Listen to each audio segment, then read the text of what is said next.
This is how my marriage fell apart. My wife, 30 female, was a teacher and we just started trying to conceive. She always wanted children since she was young, but she was extremely careful and responsible by waiting until 4 years into marriage to try. I, 29 male, was ready to be a parent. I grew up without my father, only an abusive stepdad. So it became a dream of mine to coach, mentor and love a child of my own, knowing we could become pregnant. We started working hard one evening. I was on the way home from a second part-time job that I hated when I stopped to get gas. My wife had left earlier that day to stay with her sister for a few days to comfort her over the passing of her old dog. When my bank card joint with my wife's name was declined, I checked the balance on my phone. There was a hold on the account from the Chattanooga hotel.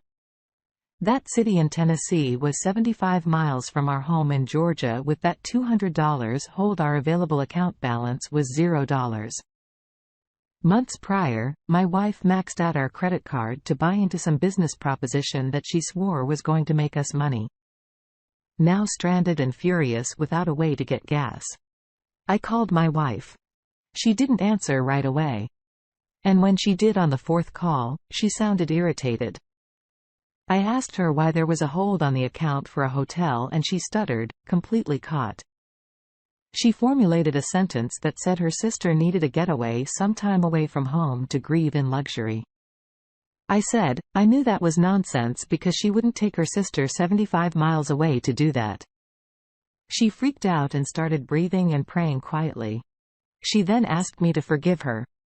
But before I could respond, I heard another man's voice say, "What are you doing? Hang up."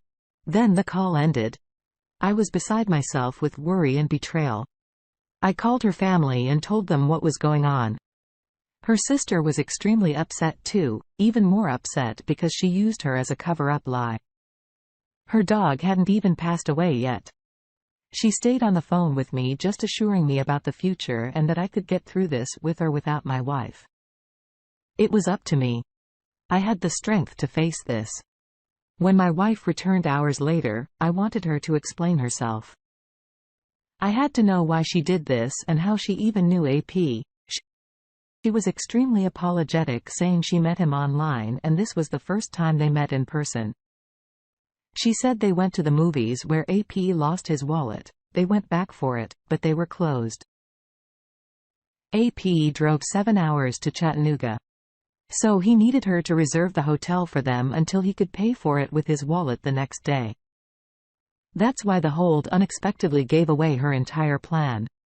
She said she was glad I caught her because it was like a slap back to reality that stopped her from having sex with him. She was just trying to make it easier for me to forgive her and feel like nothing should stop us from continuing our marriage. I told her I couldn't believe a word that came out of her mouth and I would never trust her again. This went beyond sleeping with a stranger in a hotel. This was meeting, planning, talking, flirting, committing, scheming, and most importantly, still cheating on me. She took steps to make it happen to the point where it would be safer for me to assume she cheated. So I sent her away. She was completely shocked, like she really thought she could talk her way to forgiveness. She started crying, but I told her to stop because it would only waste precious time. I knew she wasn't the woman I should have children with. When I told her this, she dropped everything. She tried to reach for my hands. But I pulled away. I asked her why I would have children with a woman that lied to me and drove miles away to meet another man in a hotel room. She said, since nothing actually happened and she was remorseful, I should stay married to her and continue to trust her. That didn't make sense at all. From my betrayed perspective. She went to her sister's for real this time to live with her. Her sister was not happy. So their arrangement only lasted until she kicked her out. A few months after our divorce was final, I was able to prove in the courts what kind of woman my wife really was, the real whammy in all of this. That proves she would have continued. Her sneaky behavior is our phone records. I obtained them to show the court she was communicating with AP for a year and a half before they met in person. He wasn't the only person she communicated with, and she was actually getting paid by men online to send them nudes. It is still considered cheating even if she didn't sleep with anyone. Although I believe she did. She was talking to AP for so long before you even found out that the chances of her showing any restraint or remorse is slim. This man was in a relationship with her and would have continued speaking to her even if you didn't know about it. It's a much better option for your sanity in future to cut ties with the person that does this. There's no respect, consideration or love in her actions. You deserve better than this. And I'm glad you did the right thing by leaving her when we catch a spouse. After having no idea there was something going on. It can be hard to lay down the law and do what's right for yourself.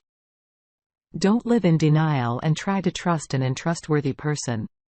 Just part ways, separate your lives again and find someone new after you do some personal healing and discovery. Thank you for sharing with us. Let's now get into our second story for today. My wife, 33 female and I 40 male, were married for 9 years before she cheated on me. She was really into flea marketing and collecting knick-knacks. We lived with my brother in his house, but she had an RV camper and a garden in the front yard that she decorated and cared for. Whenever we went on camping trips, we brought our dog. But my wife really wanted to own cows. They were her favorite animal and she was a farmer's daughter. While at a flea market one day, she met a man that owned several cow calves as it turned out. This man was at the flea market weekly just like her. They started setting up their tables side by side and I was happy for her. She made a friend who shared her interests and made her laugh. I didn't find it odd or worry about her cheating on me with this man. She took a selfie with him, Mike, and posted it on Instagram calling him a fellow junkie as a joke.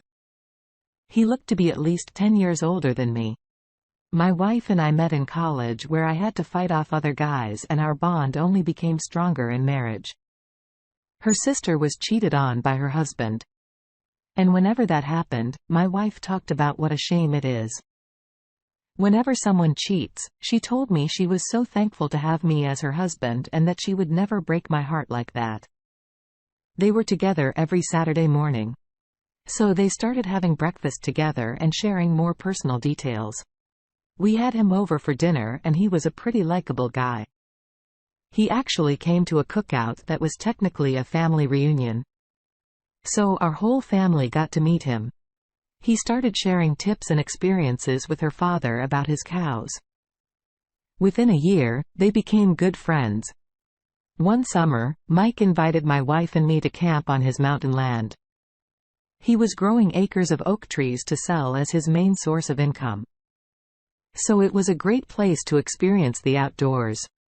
My wife insisted we go.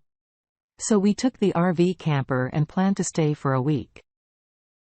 I was a little nervous, but she convinced me it would turn out fine. She only wanted to take up his offer because he was lonely and needed friends. For 3 days. We had a great time meeting his cows, taking pictures, having cookouts, going fishing and having campfires. In the middle of the 4th night. Around 1 Amy sat straight up in bed when I couldn't feel my wife next to me. Since she wasn't in the camper, I went outside and called for her. I didn't hear anything. So I started walking toward Mike's cabin on the way. The outdoor showers were within eyesight and I caught a glimpse of a small light and what looked like the shape of bodies. I approached as quietly as I could until I could see what was happening. Mike was holding my wife against him in the shower, kissing her. Needless to say, they were both in their birthday suits. Just before I confronted them, I heard AP tell her he wanted to do it again.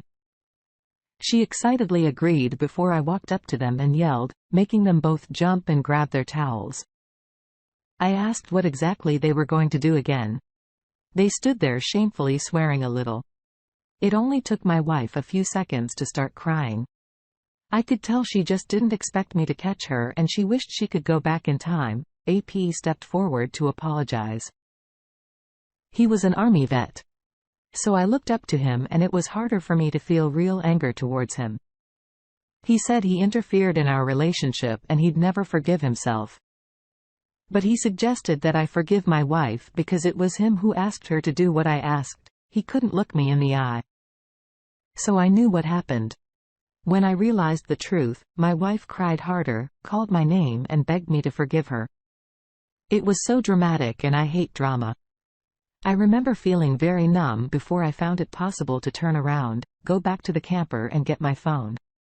I called my brother and told him everything.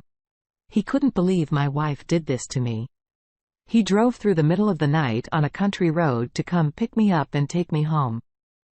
It was an hour-and-a-half drive.